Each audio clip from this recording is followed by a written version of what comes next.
Every single time I open my social feeds lately, I am bombarded by this little white plastic box that claims it will basically bankrupt the utility companies. It is everywhere. The pitch is almost too perfect. You spend $40 once, plug this thing into a spare outlet, and suddenly your electricity bill drops by 90%. It sounds like magic. They use these big, impressive words like power tune technology and voltage stabilization to make it feel like you are getting a piece of high-grade industrial equipment for the price of a cheap lunch. They even throw in testimonials from 50,000 happy customers and quotes from anonymous experts who supposedly used to regulate the power grid. It is a classic move. It feels just technical enough to be plausible if you do not have an electrical engineering degree in your back pocket. They talk about filtering out dirty electricity as if your wall outlets are leaking some kind of toxic sludge that steals your money.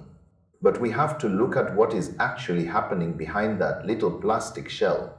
The core idea they are trying to sell you is a concept called power factor correction. In a massive factory with giant motors running 24/7, this is a real thing. It helps manage something called reactive power. However, here is the massive catch that the marketing ignores. Your home electricity meter is not designed like an industrial meter. It measures real power in kilowatt hours.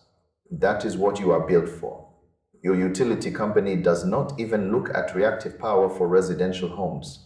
They do not care about it. They do not charge you for it. So even if this device worked exactly the way the manual says it does, your bin would not move a single cent.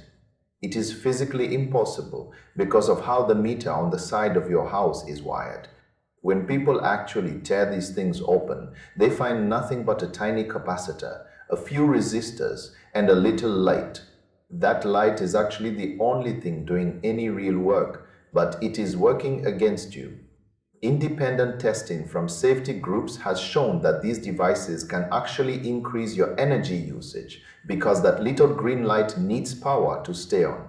It is a tiny amount, sure, but it means you are paying more for a device that does nothing. It is a literal drain on your wallet. Worse than the wasted money is the safety factor. Regulators in the United Kingdom even tested these things and found that some units had exposed live parts inside. You are essentially plugging a fire hazard into your wall and hoping for a miracle. This same gadget is sold under dozens of different names, like the Miracle Watt or Stopwatch, but it is all the same empty promise. The math simply does not add up, and it never will. If you really want to see those numbers on your bill go down, you have to do the boring stuff. Switch to better light bulbs. Get a thermostat you can program. Unplug your toaster when you are done with it. Those things actually work because they reduce the real power your meter tracks. This $40 gadget is just a paperweight that glows in the dark. Do not let the flashy ads and the fake sense of urgency trick you into handing over your hard-earned money for a hollow plastic box. It is a clever trap designed to exploit our frustration with rising costs, but the science just is not there to back it up. I spend the time digging through the technical manuals and the safety reports so you do not have to waste your time or your safety on a gimmick. Keep your money in your pocket and stick to the methods that actually make a difference at the end of the month.